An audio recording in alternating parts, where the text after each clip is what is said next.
This is Chris R. I was checking out a video yesterday, and dude had three synthesizers: a CS80, a Jupiter, and a OBX, and he was showing the differences on with data effects and the sounds that they do, and then he hooked them up to a dollar DAW, and he put a reverb on them, and it sounded magical. He was switching between the synths, and I was thinking, I could do that. I got the actual synths. So I got the CS80 from Arturia, right? And of course, this is all software, so not the same, but I have sort of the same, sort of emulated. I got 3 synths sitting here, and through the 3 synths, I wanted to see if I could switch them, just like I can.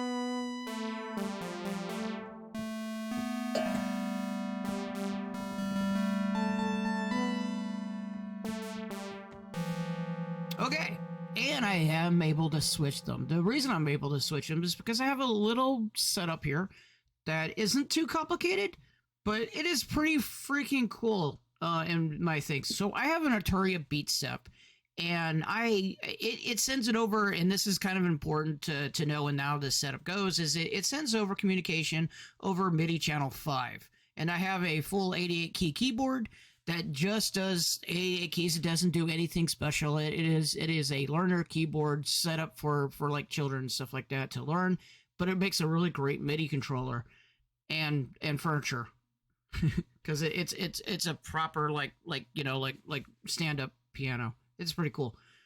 And I got the two sitting here, and what I want to do is I wanted to sit there and use my BeatStep as a switch for of going back between the 3 pianos. And then, of course, I don't have my reverb on. I was...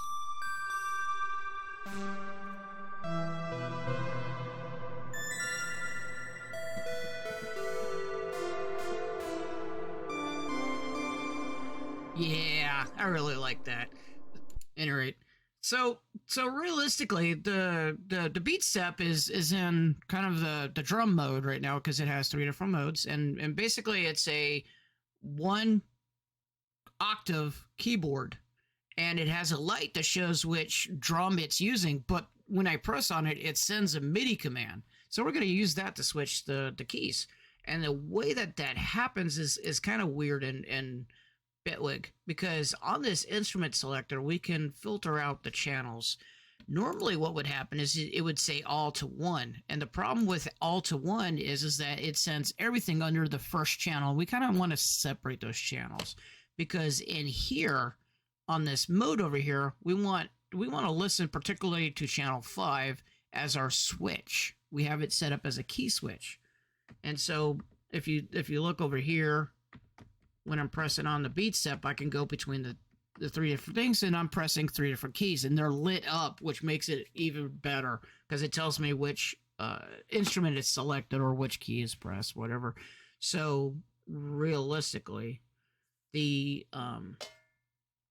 is all listening to channel 5. My MIDI instrument or my MIDI controller is sending over MIDI 5, and it's listening to between key C0 or C1 and D1 for as many layers as there is. If I add another layer, it's going to add another bass key over here. So this selector says channel 1 to channel 1. So what's going on? Because this actually filters and makes sure that it doesn't play any keys when I'm pressing the BeatStep. You see the MIDI coming through the yellow over here? It's hearing MIDI, but it's not playing anything. So what's going on?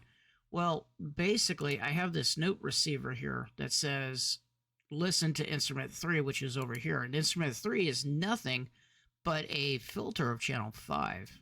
Or, yeah, the channel 5. So that is getting sent to audio 2. Or, I mean, sorry, the instrument selector. This isn't needed. Oh, he's keeping on for... It's like the default box in Blender. I don't like deleting it.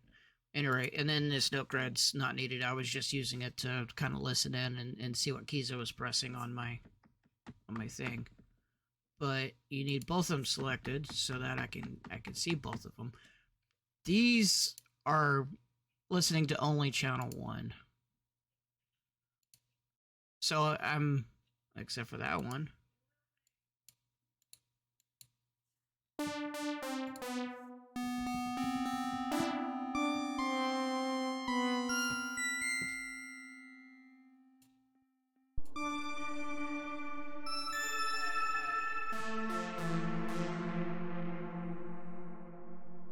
And ultimately, they're all going through the same reverb and the same delay. And I'm just using Arturia's reverb and delay for right now, just to mimic kind of what I was seeing on the video. This particular reverb is a kind of a classic emulated reverb, and that's what the guy was using. Not this particular software, but it's something like it. Much like the keyboards are all emulated. So this is purely an all Arturia setup today.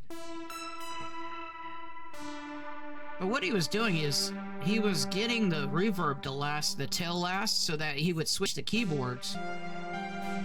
And the reverb from the previous keyboard was still going. Like that one.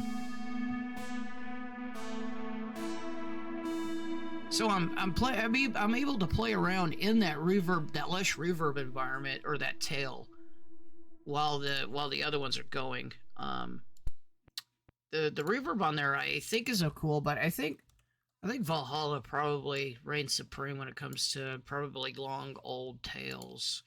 So like especially the Leos. I am a sucker for that.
Very cool concept. And really fun to play around with, to be honest.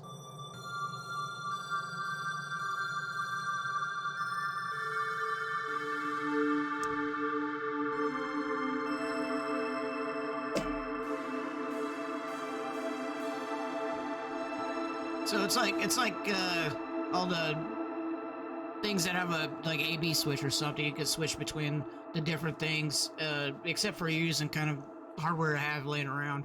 Overall, pretty cool. Pretty cool to do in Bitwig. Anyway, I hope you liked the video. Thanks for watching. Thanks for listening, and I will catch you later.